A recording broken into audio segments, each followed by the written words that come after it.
It is Calvin Robinson. Morning, Calvin. Good morning to you, Cristo. Do How are you, you? do you know my phone number off by heart? I don't know anyone's phone number off by heart these days. That's I'll set 87222 if you want to text talk radio. that's a good answer. Very, very good answer. We've just all said in the break, actually, if anything ever happened, we'd just call the studio here. Whether they'd answer, I've no idea, but you can just call the studio. Um, Yeah. Calvin, morning to you. I mean, we're sort of jesting a little bit about how prepared we are. And I suppose that goes to show how, when there's a lot of space between these things, perhaps we can, but Yeah. we're not more safe, are we? I mean, let's be honest, especially when you consider the events of the last month. I know that's the sad news about it, isn't it? Because we've spent the last 20 years making the world safer. And I say we, I mean the West, America, UK, and our NATO allies. And we're backing out of Afghanistan at this point has really undermined a lot of that work. We went in to quash Al Qaeda and to prevent terrorist groups from growing in Afghanistan. And now we've left them to it, but not only left them to it, we've armored them with some of the biggest military equipment and the best military equipment in the world. We're actually reversed all of the good work that we did. And it's heartbreaking. It really is that over the next few years, we could see a new Al Qaeda grow with extra westernized weapons. It's like, what are we doing? Seriously. But I mean, we it's such a bizarre situation in Afghanistan. I mean, if anyone doesn't know, it is fascinating to look up the history of how essentially the Taliban.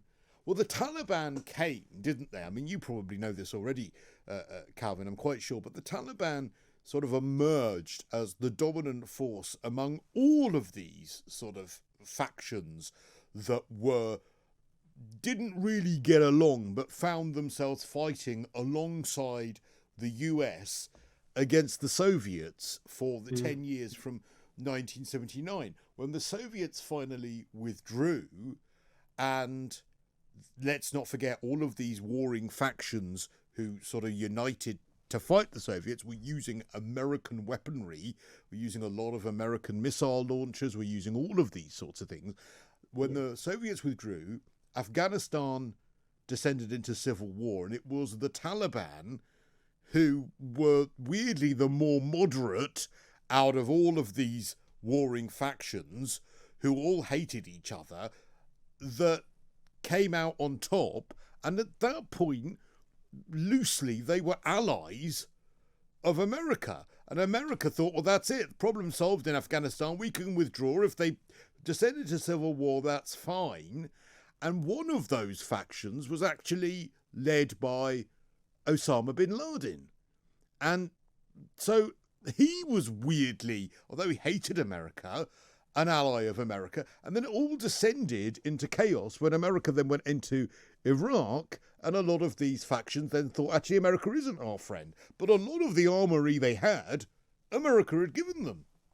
Even prior to that, if we're talking about who they are, they weren't necessarily just religious extremists. These were people that would bring justice to local issues. These were the people that, if your daughter was raped, they would go out and kill the person who raped her. They were vigilantes. They thought they were above the law, which is probably what brings them to where they are now, in that everything is violent responses to justice. That's what they attempt to do. And of course, yeah, they're very anti-Western for many reasons. Part of it due to us leaving them the first time around.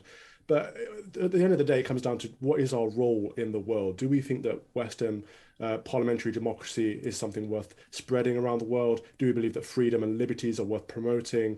Or do we think that other cultures need to just get on with their own business and leave them to it, regardless of the effects and consequences of that? I think the former. I think, look, if we think democracy, freedom, liberties are that vital, we need to help promote them around the world. And if people are being stoned to death for being gay, if people being beheaded for being women at work and their hands chopped off for stealing, we think these are abhorrent things. We think these are evil things. We should be helping eradicate them and educating people around the world. Other people disagree, that's fine, but we need to make our minds up in what we stand for and how we're going to progress with that. Well, I think the rules have to be that we do that if it's going to make us safer. We do it based on our own interests. I don't think we go into these places because we think that we've got a moral duty to do so. I think we do it because we have to be safer ourselves by stopping that extremism spreading to here. And if that is what's going to help stop that happening, then great. But what we seemed to do in Afghanistan was get committed to doing that because we felt it was the right thing to do. And then seemingly we've just given up on that now, making every death there utterly pointless. It's such a bizarre situation that we find ourselves in. We'll explore this a little bit more with you, Calvin, coming up, and get some reflections from you on this 20th anniversary of 9/11, talked about the perverse chain of events that led us to 9/11 in Afghanistan, and how now as a world we're really just not safer as a result of that, because we are, I mean, would it be a fair assessment to say that as a result of what Trump started, but I think that the lion's share of the blame has got to go with Biden here, who was quick enough to reverse other things that Donald Trump had started. Do you think it's fair to say we are back to square one? I think that would be fair. And we do need to address the Trump-Biden situation, because Biden's been very irresponsible, passing the blame left, right, and center. He needs to own up, put his hands up and say, this mistake is on me. Because yes, Trump said we need to leave Afghanistan. He even set some potential dates, but his plan would have been to take the civilians out first, and then the armaments, and then the military troops. And Biden did that back to front for some reason, took the troops out, then tried to get civilians out and just left the armaments. And that's bonkers. Anyone with any military knowledge would tell you that's absolutely ridiculous and not the way to do things. Trump obviously wanted to try and leave Afghanistan in a way that could govern itself, and made movements in order to put that into place. It didn't work out, but again, some of this is down to the democracy or lack of democracy on Biden's part. And the Democrats in the US need to really own up to their faults, because this is a global disaster, and we're going to be suffering the consequences of this for the next decade or two, and we will end up going back to Afghanistan, and it will cost us a lot of money. But the thing is, and Jane Mulkerins, I don't know if you heard her on this program, she lived in America for many years, and I think that she's got a point, in as much as I think that a lot of us here are talking about it. A lot of people outside of America are looking on with horror, but a lot of Americans, they're not that bothered. They're happy to see troops out of Afghanistan. They won't probably suffer many of the ill effects of those troops being out of Afghanistan. And actually, it's probably a problem that the rest of the world Biden has bundled us with, rather than with America itself. I don't buy that, because up until recently, all of the centre-left US press, which is the mainstream media over there, has been very pro-Biden. They loved him to bits. They gave him an easy ride over the election. You know, they'd ask him questions about what ice cream flavor he likes, or they'd ask his running mate what shoes she's wearing, whereas they really, really challenged Trump on policy suggestions and really tried to pin him down. So they gave Biden an easy time because he wasn't Trump. They wanted anyone but Trump, and they got him. And it's on here, it's on the US media, it's on the mainstream media that they got Biden, because they put him in office, essentially. And now they've actually started to realize how troubling that is. I think I saw, at least over the last week or two, that actually a lot of the mainstream media over there, which is the centre-left media, has turned against him and asking questions. But have the public turned against him, though, do you think? Say again? Have the public, though, turned against him? That's difficult to tell. But I think when the mainstream media has, they kind of reflect what the people are suggesting, or the Democratic people are suggesting. So I'm hoping that people are opening their eyes and seeing what a mess the world is in, and how the US has helped create that mess, and take some responsibility for it. Well, the point that Jane and I were making together, which, bearing in mind we were both pro-Biden over Trump, and I think that one of the things I really had a challenge with Trump was his personality, and the fact that it's very difficult to hear him talk about anything else other than himself. But we were sold a more moderate version of what kind of politics we'd be getting. The temperature would be turned down. We'd be tempering things. We wouldn't have this America first mentality. And weirdly, had everything that has happened under Biden happened under Trump, at least I'd be able to roll my eyes and say, well, look, you know, that's what Trump always said he'd deliver. But this is completely contradictory to the kind of governance that Biden sold us we would be getting.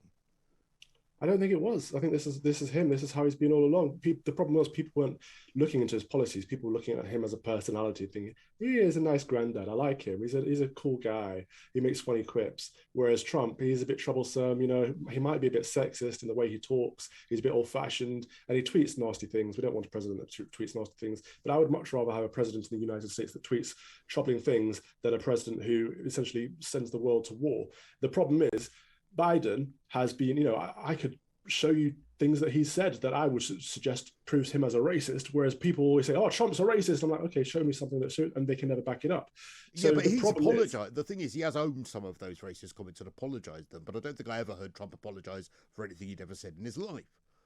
Sure, but I can't see anything that Trump said to be racist, where I can find many instances of Biden saying things that are racist. The fact that what I'm getting to here is that people don't look at the content, they don't look at the context, and they don't look at the policies, they look at the individuals. And this is the problem with the US presidential system, because you look at who you like the most, or who appears to be more in line with your kind of worldview, rather than what they are going to stand for, what they're going to represent as a president. Well, that takes us very, very nicely to the public here in the UK don't seem to like so much anymore. And we've just heard in our news headlines that apparently the declaration that Boris Johnson wishes to be Prime Minister longer than Margaret Thatcher. If it were up to me, those two names would never be uttered in the same sentence, because we voted Boris. Well, I didn't, but people voted Boris, and I can't even say they got Corbyn light. They got Corbyn heavy. Yeah. Well, I mean, God bless her soul, Margaret Thatcher was on a different level. But Boris Johnson, what can I say about him? Look, I was on his team. I supported him. I voted for him. I campaigned for him. All right, well, then, Calvin, just to jump in, you're allowed to berate me over Biden. Can I berate you over Boris? Absolutely. Then? Absolutely. Deal. Go on. Because I understood him to be a libertarian. I understood him to be someone who supports civil liberties, stands up for freedoms. I got that he wasn't conservative like me. I'm a small C conservative. He's not. But he used to be a classical liberal kind of conservative, the modern conservative. And he's not even that anymore. Since he got into office, I understand that people say, oh, he doesn't want to do lockdowns. He doesn't want to bring in vaccine passports. Then why is he? He's going against everything that he's supposed to stand for. And not only that, on the economic side of things, where I do agree with him, he's banning and taxing, sugar tax, this tax. It's like, are you absolutely serious?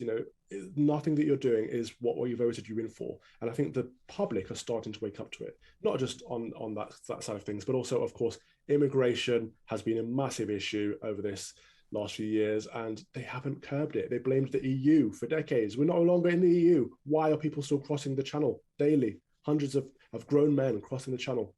I'll tell you your mistake, Calvin, if you don't mind. And it was a mistake many people made.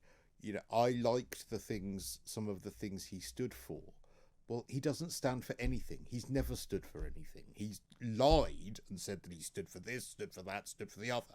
But when you actually peel back the layers, there isn't anything there. And I always felt that to be the case. I didn't buy him. I bought him as London Mayor, and I voted for him as London Mayor, but by the time I'd heard him lie so many times, I couldn't buy him as Prime Minister. But even I, as someone who was expecting some of this mess, am shocked at quite how unconservative he is. And you don't raise taxes right, left and centre.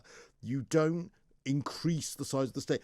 When you look at the financial burden that you and I and everyone who is listening has now, we have a bigger state than 1945. We've got the biggest state, I think, in history. So that is not conservative.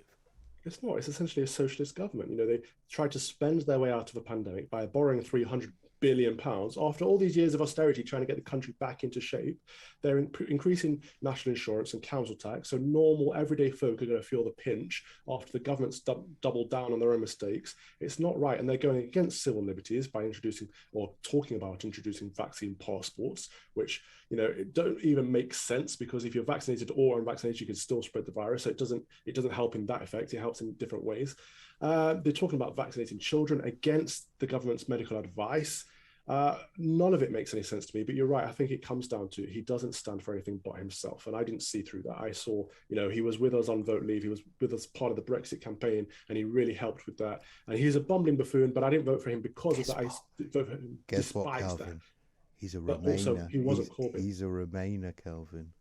He's not a Remainer. He's a Remainer. He's a Remainer. He's always been a Remainer. He just decided he was going to be a Leaver when that top job came up. But actually, on a more serious note, the polls are now showing for the first time that the Conservatives are actually lagging behind Labour now.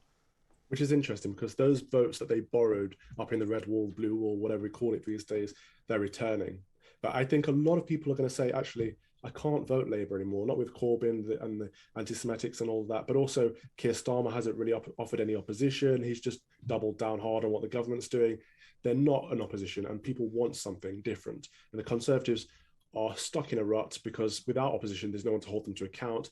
And I really think, I put out a tweet yesterday, I really think if some of the smaller parties, Reclaim, Reform, SDP, Heritage, if they banded together and made like a centre-right party that kind of pulled the Tories back away from socialism to the right of politics, maybe that would have an effect. Okay, have we got time to do one more with Calvin, or should we take a quick break? We're going to take a break and then we're going to come back and we're going to talk about Black to Front, Channel 4's Diversity Day. I know, Calvin, you're being a huge fan of that, so we'll find out what you've got to say in just a moment. Calvin, we've got a couple of minutes to talk about Channel 4's Black to Front Day. Now, if anyone doesn't know what it was a day where only black talent was allowed on Channel 4. And what I found frustrating about this was I love talent like AJ Adudu, I love Mo Gilligan. I would have loved to have seen the Big Breakfast come back. Just with them presenting it, the fact that they've made it this big sort of black day, I just think is embarrassing. It's virtue signalling, it's tokenistic, and it's something that I think is the very segregation we're supposed to fight, isn't it? It's so sad that people don't realise what they're doing. You are literally segregating based on race. We're having a black day where the only people allowed on television are black. What is going on? When they called it Black to Front, is that like a bit of satire around back to front? Is that what they're saying, that they're going back to front? Yeah. Because Channel 4 was set up to promote diversity. That's one of their core promises, isn't it? And they're not promoting diversity through doing this. Can I just have a look at some of the representation? So they say it's all about representation. Ethnic minorities are overrepresented on Channel 4. I think it's 22% of the on-screen talent is of ethnic minority status and 12% of the behind-the-scenes talent. Well, 12% of the country is ethnic minority. So behind-the-scenes talent, they're pretty much on par. But in regards to on-screen talent, there are too many already. And I say too many in tongue in cheek because there are, of course, never too many of anything on TV. It doesn't really matter. So I genuinely couldn't care less if someone is black or white on television. I care whether they entertain me and whether they're any good. Exactly. That's what it should be. It should be about talent. It's a meritocratic environment. Either you can act or you can't. You can sing or you can't. And you should be promoted based on your merit, based on your talent, not based on the colour of your skin. No, but what I like, as I was saying to Jane earlier, I like us to be mindful. I hate quotas. I hate we have to have X number. Right. I like us to be mindful of those things because I think it's nice in a society, and you may disagree with me, but I think it's nice to see someone who is like you on television, whatever you may be. What I think is cringeworthy is when you make a virtue of it, you make a signal, you make a song and dance, you have a day for it. That is just embarrassing. Yeah, I don't entirely agree with you. I mean, I get it's nice to be mindful. I get where you're coming from, but I just don't see it as important. I think we need to forget these immutable characteristics, forget people's skin color, forget people's sexual preference, sexuality, orientation, whatever words we're using. Forget people's anything about them that is not in their control, and just look at them based on what they can do. As I said before, God, every day's gay day in entertainment. I mean, my word. I mean, talking about But it's not, is it? overrepresented. I mean, Because apparently you have to be gay to act a gay character these days. yeah, which is ridiculous, which is absolutely ridiculous. No one will take away my Jake Gyllenhaal and Heath Ledger in Brokeback Mountain. Thank you, Calvin. Not even you. But Calvin. Christo, where I am with you is The Big Breakfast should come back with, Johnny Vaughan and Gabby Roslin, Chris Evans and Zoe Ball. That would be great to see. I'd love to see that again. All right, Calvin Robinson, Conservative commentator, thank you very much indeed.